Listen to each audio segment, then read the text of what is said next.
It is the ASUN Gameday podcast. I am back, ready to talk more ASUN basketball and all things Atlantic Sun. Patrick, how was your holiday? Fantastic holiday. I'm glad to be back here in Jacksonville, though. Excited for we said it on the last episode, but just can't wait for conference play.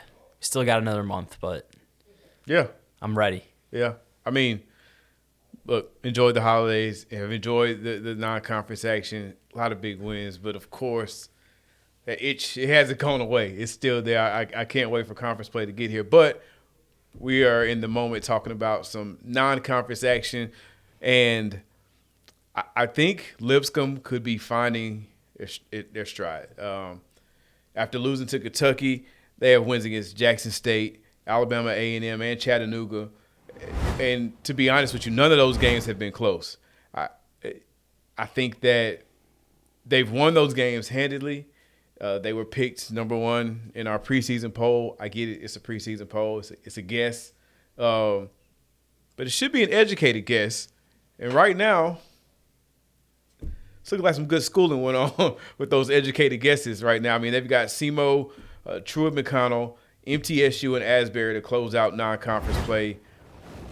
That could be a 4-0 stretch for the Bisons, because they dropped one of those. I think at worst they're 3-1 across those next four games. I think this team, I believe this team was in my top handful of teams if I had to pick preseason where I thought teams would be.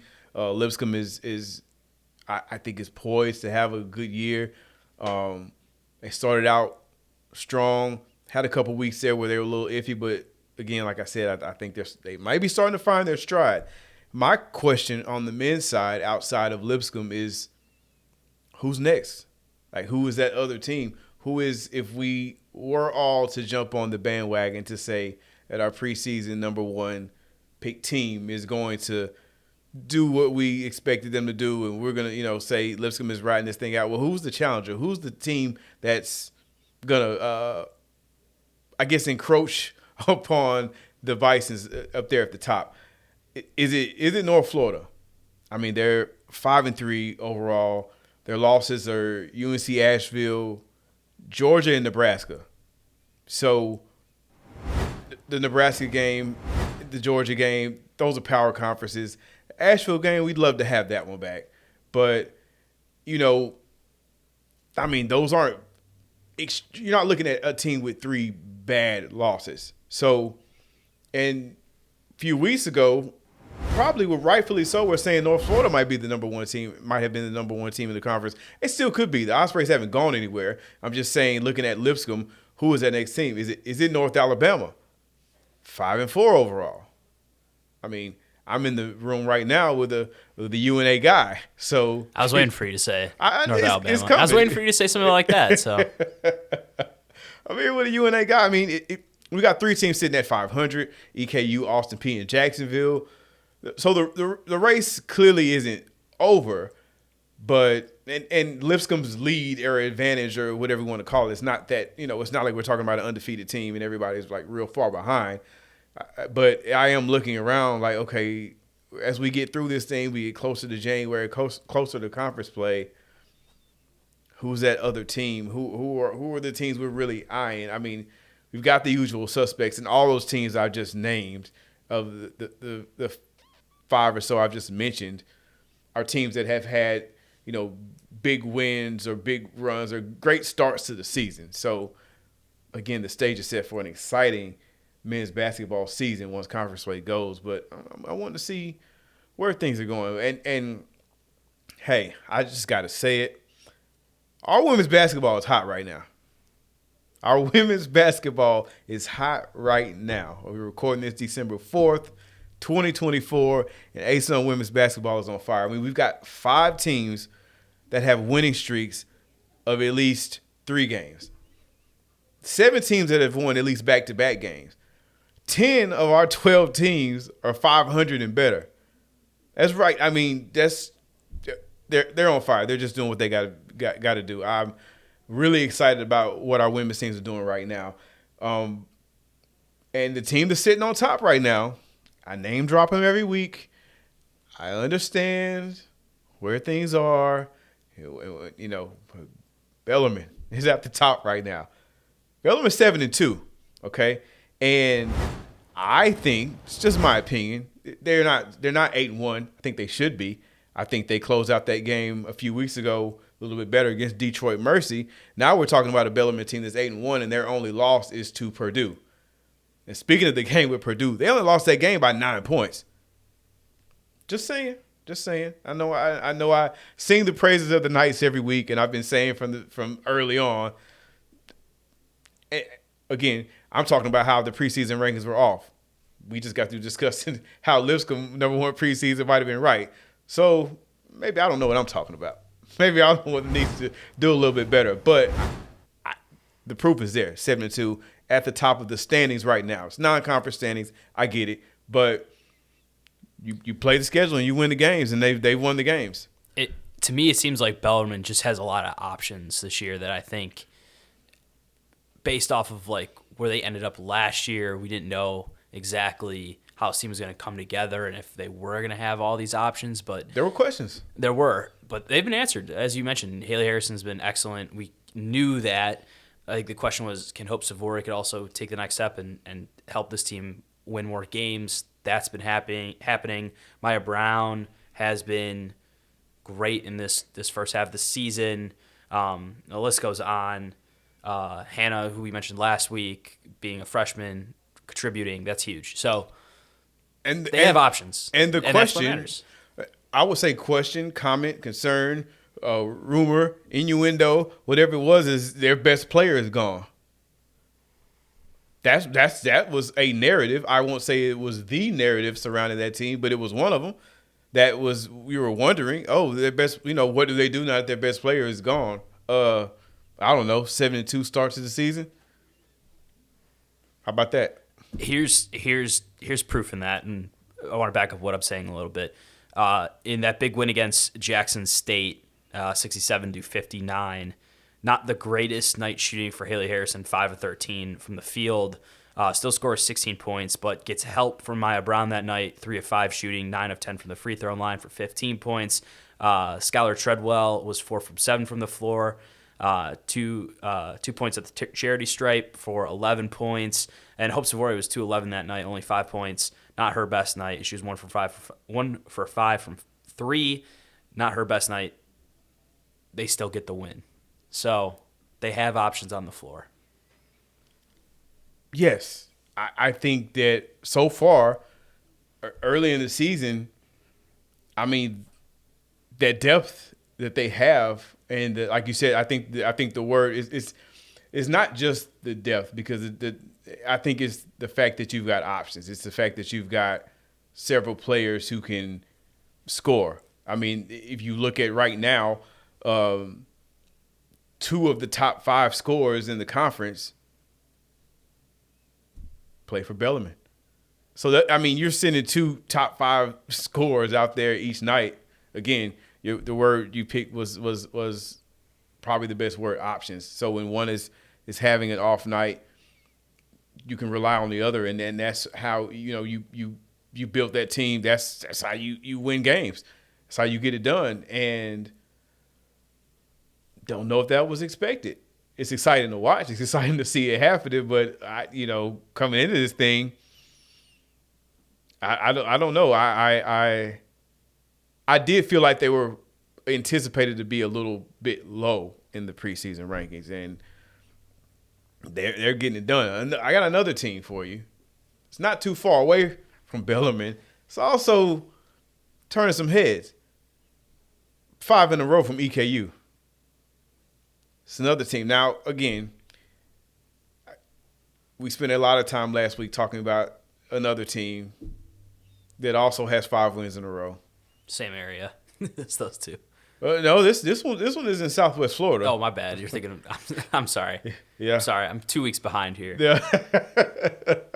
But I think EKU is like I said about Lipscomb earlier, I think it's right now you're getting those wins together. You're stringing things together. You're finding your groove, and that's what you need getting ready to go into the grind that is conference play. And you're set up to be a threat, right? Like right now, early December, EKU looks like okay.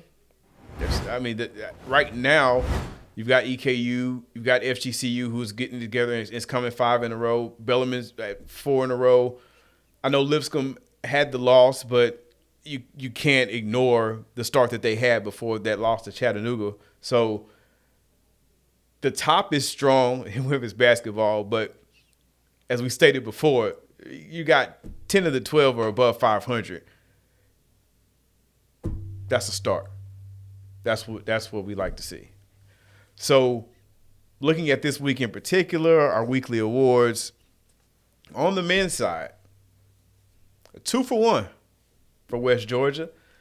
Sheldon Williams-Dryden is our player and our newcomer of the week on the men's basketball side. He averaged over 19 points and 8 rebounds in 3 games for the Wolves, shot over 60% from the field, racked up 6 steals. I'm waiting. That was another team that I'm waiting. I'm gonna leave it at that. I'm still waiting. I'm still firm on that belief that in January, that's a team that just the games that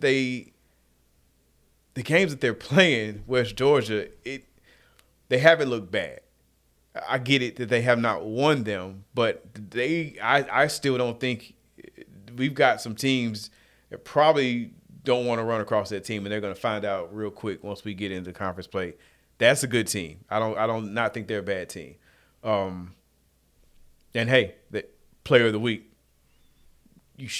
A bad team doesn't win weekly awards, no matter how you look at it. That's what I'm standing on that. On the women's side, Haley Harrison, Bellarmine, is our player of the week, and she averaged 18.5 points per game in the night's Thanksgiving MTE.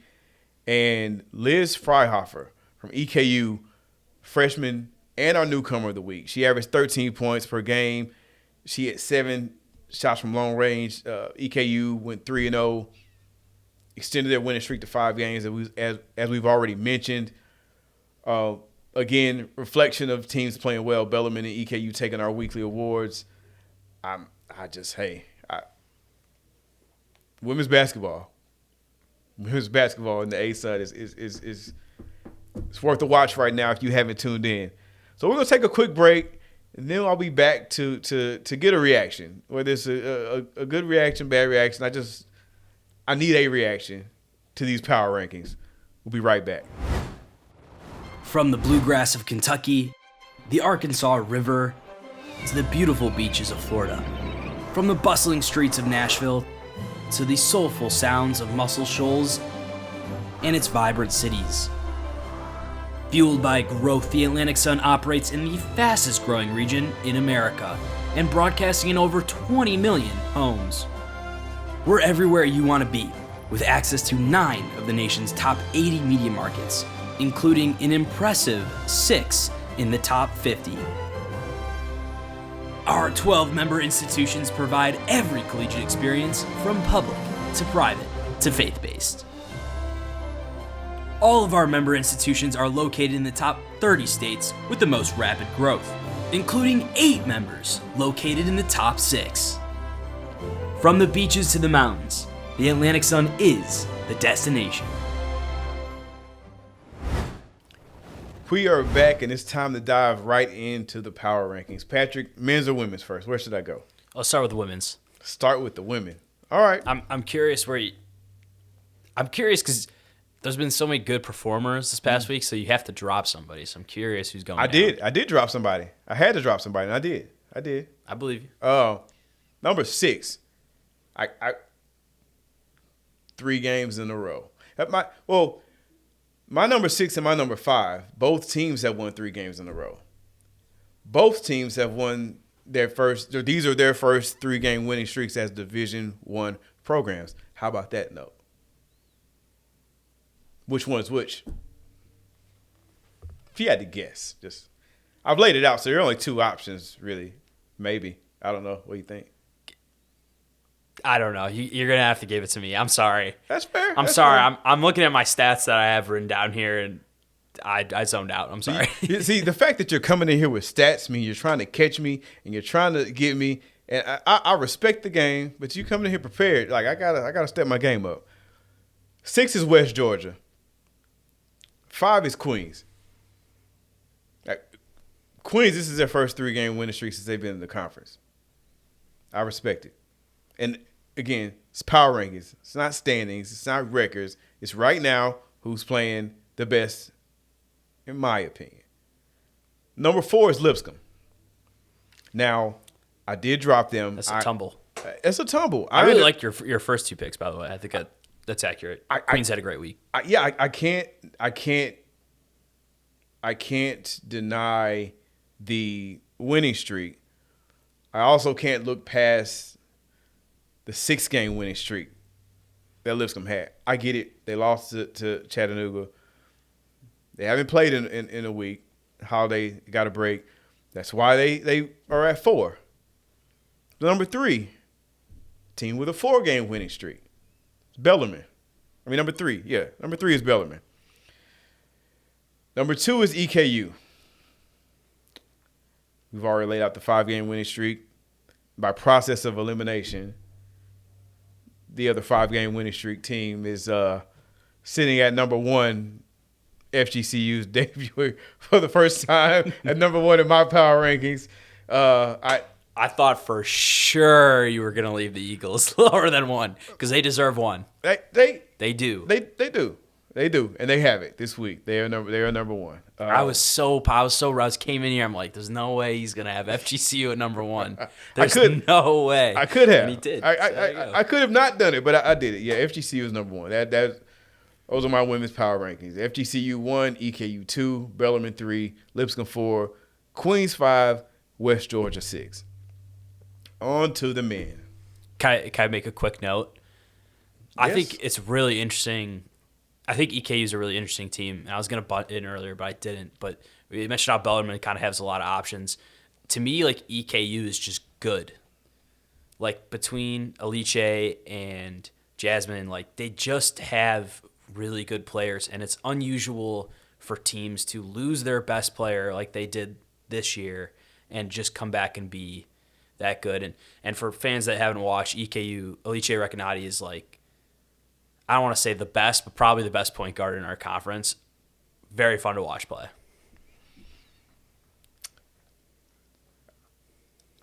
I'm gonna push on that.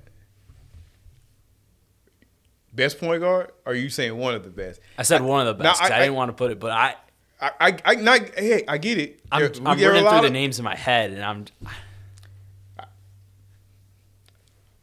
hit me with your rebuttal there. I'm just wondering who's in that conversation with her, off the top of your head.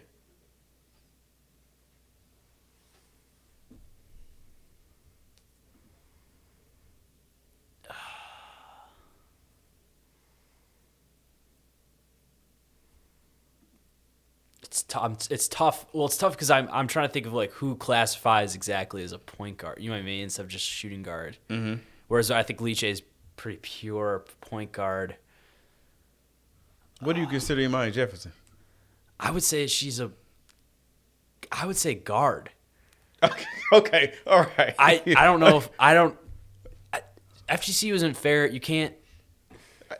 What? I was also thinking like Eden Battle, but she's not really a point guard either. She's more of a shooting guard.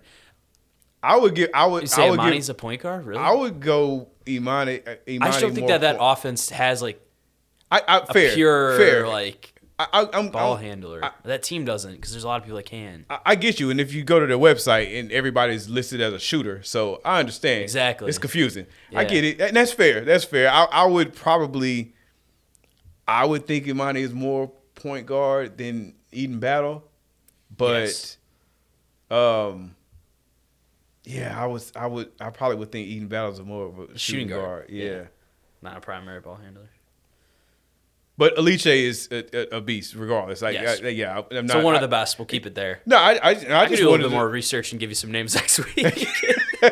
Fair enough. We got a research Friday. So next week when you come with your stats, you'll come with some women's basketball point guards to go into that argument. Okay, fair enough.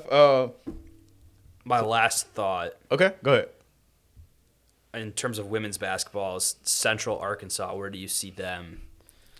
Can they crack into that top 6 this week? I think I am, and again, UCA also had a streak and was undefeated for a bit there before. So I can, that's a valid question based on my decision to say, hey, I'm going to leave Lipscomb up here after they lost and not necessarily do the same for Central Arkansas.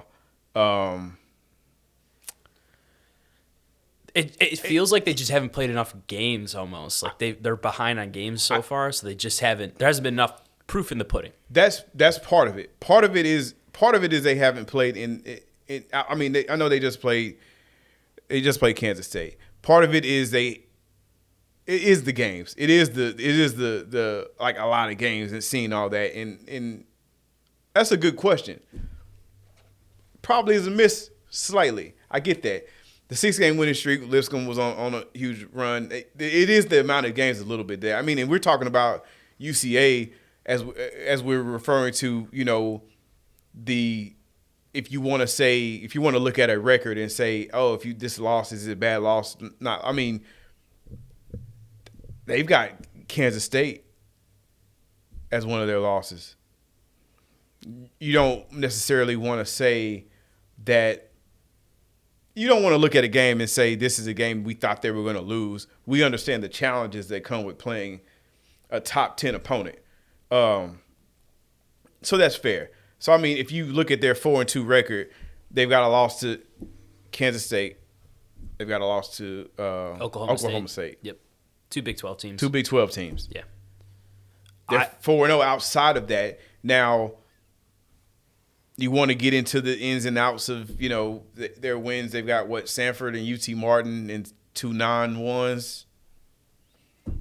I think Central Arkansas is, if they are not in the power rankings because I just didn't put them in there right now, I think UCA is perfectly fine. I don't think they're going anywhere. I only want to bring UCA up because I thought this, and I don't mean to be the stats nerd, but I thought this was interesting that they lead, and granted, they have played Central Baptist College, and they beat them by 80 points. Mm-hmm. But they lead the conference in 3-point shooting at .382 clip, which is very impressive. They're above Bellarmine at 2, which is shooting at 0.2% worse, 0.02% worse. But the shooting is there. So I just think that will be the team that, just because they haven't played a lot of games yet, isn't going to get the attention on this podcast that they probably deserve and will once we get into January. We're going to be like, hey, Central Arkansas is here. They're winning these games. Yeah, 100%. I think that, you know, you have the Bellarmines, the EKUs, and the FGCUs with these handful of the winning streaks that they have. So, you know, that stands out. That's, you know, eye candy, so to speak, right now. It's good. They're putting in the work. They're winning the games. Yes, there is a factor in there that UCA is not playing the games in the moment. They haven't had a bad year. They haven't fallen off the face of the earth. They just, you know, you've got teams that have played 8 or 9 games and they've only played 6. So that's fair. They're 4-2. They're and the 2 losses, as we just laid out, Big 12 teams. Really good losses. So I know they were in the Oklahoma State game too. Yeah, UCA's not. They're just not in the power rankings. It's just not in the power rankings. They're in the building still. So if anybody at Conway is looking at me sideways after those rankings, it's fair. It's warranted. I'll take it. They're. I think they're fine. To one last stat, and then we can move on to the men's side. Field goal percentage, they're .469, which is 0.05% ahead of EKU, the next best. They are hitting their shots.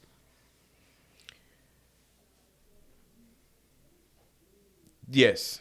That's a good clip. That's it. Again, you got to go out there. You got to make the shots.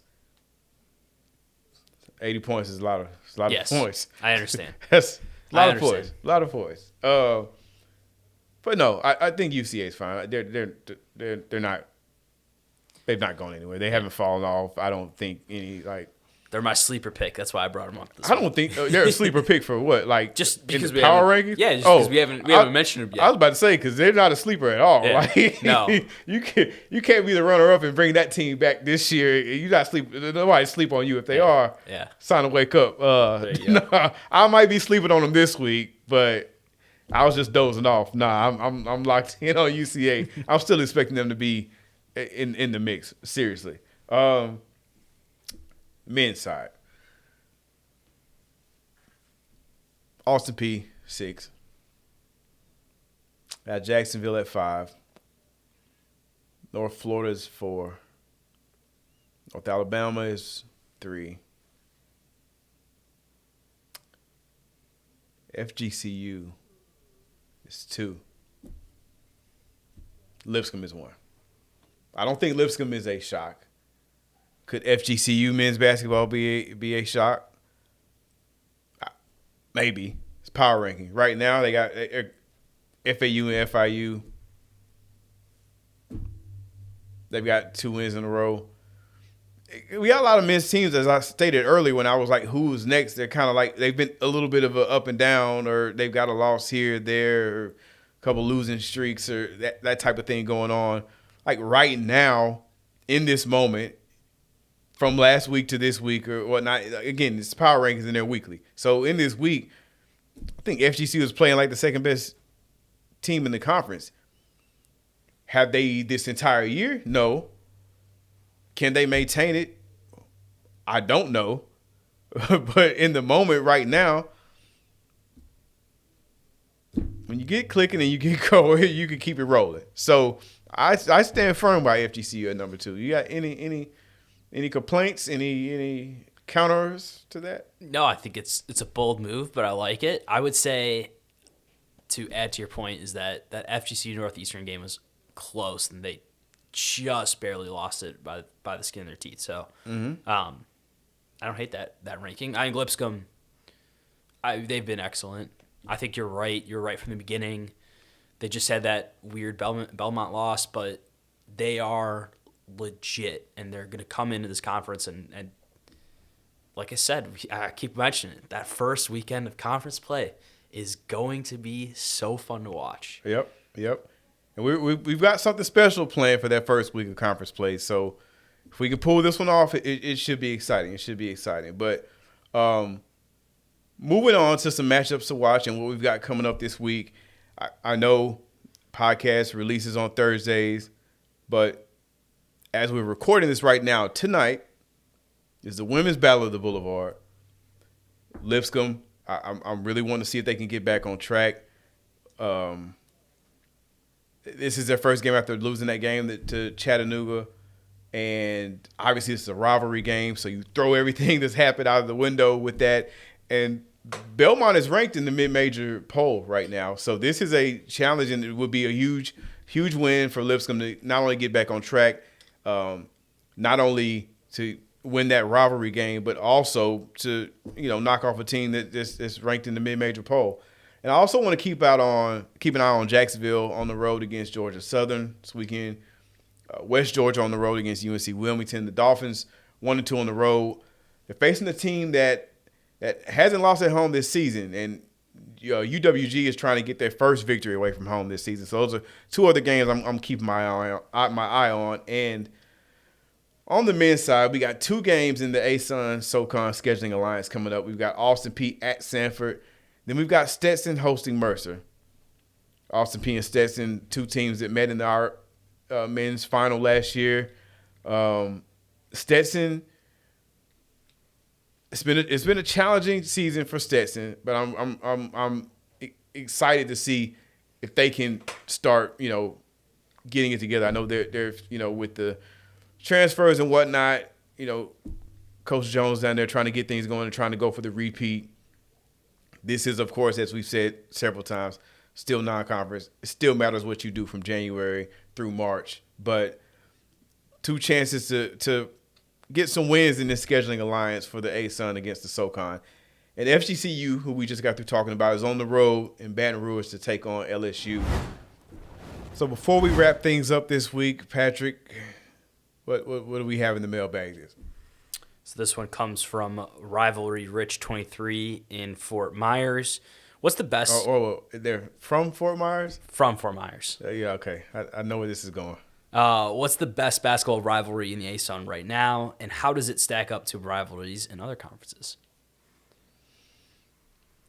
To me, there's an obvious choice, and the obvious choice to me is probably the correct one. It probably is the Rumble between Jacksonville and North Florida, just because they're going to be really good this year. So I think those games in all four sports will matter. Or all four games in the two sports will both matter. Oh, so this is just like a all encompassing, like outside of basketball? Are we? No. We're sticking to basketball here. Okay. But to me, I think those basketball games are going to matter a lot. Okay. See, you're taking me in a, because see now I have to. Well, from a men's standpoint, and I may be taking the easy way out with this. I'm gonna go. It's okay. Let me start here. I had to think about this. I'm going over in my mind. Okay. Your initial thought probably is the right answer for the conference. Now I can't tell you where any of this matters against other conferences because I don't know the ins and outs. I will say that the uniqueness of the River City Rumble is the fact that these schools are so close in the same conference. I know, you've got – I'm not sure how many instances of that you have across the nation where it's an interconference thing and the biggest rivalry in the conference is two teams that are right there in the same city. So that's very unique. So overall in the ASUN, the Rumble's got a name, it's got a thing, it's a whole thing. I get it. That's the one. We've got, the barrel or whatever, no barrel, however they're doing it. But as far as like, I think right now Austin P North Alabama is it's a great pick. A solid option. It's a great pick. Speaking of Austin P, speaking of North Florida, I think Austin P North Florida on the men's side is a solid pick. I really like Austin P Lipscomb as well. Austin P has a lot of rivals. And it's because they're good. Because they're good. I would argue that the Austin P Lipscomb one is not there yet. It has all the makings to be one because they've kind of got the proximity thing nailed. They're close enough. But that's just been like Lipscomb has just owned that if we're talking men's basketball side. If I had to think of a women's basketball rivalry, it's gone. It doesn't exist anymore. I can tell you exactly what it was. 2 years ago, I would have answered that question just like that. I won't go there, but I think you can kind of dig through the record books and figure out what the rivalry. And again, that was a one-sided rivalry, but we would have called it the rivalry for whatever it's worth at the time. Now, I think FGCU and Stetson women have played good games. FGCU, Stetson, FGCU and Austin P have crossed paths several times on the women's side over the last few years, and I mean I think we could be setting up for Austin P Central Arkansas to be the next big one on the women's side. And we're talking about teams that Austin P is good. Not to say we don't have good women's teams, but I would think that our saying who is the team against FGCU right now probably would be the rivalry. I mean, again, the River City Rumble exists in women's basketball as well. But I would probably say for the game that you kind of don't know, that's gonna FGCU and Stetson is that one that I feel like Stetson always gives them a fight. But yeah, the Rumble is a safe choice. Rumble's a safe choice. It's not a bad choice. It's a safe choice. Safe isn't always bad. Safety is good, right? So there you go. You went with the safe pick. But yeah, excited to see what we've got going on this week. We want to get to conference play, but we got a few more weeks in December to get through. It's William Hall. It's the ASUN Game Day podcast. See you all in the next episode.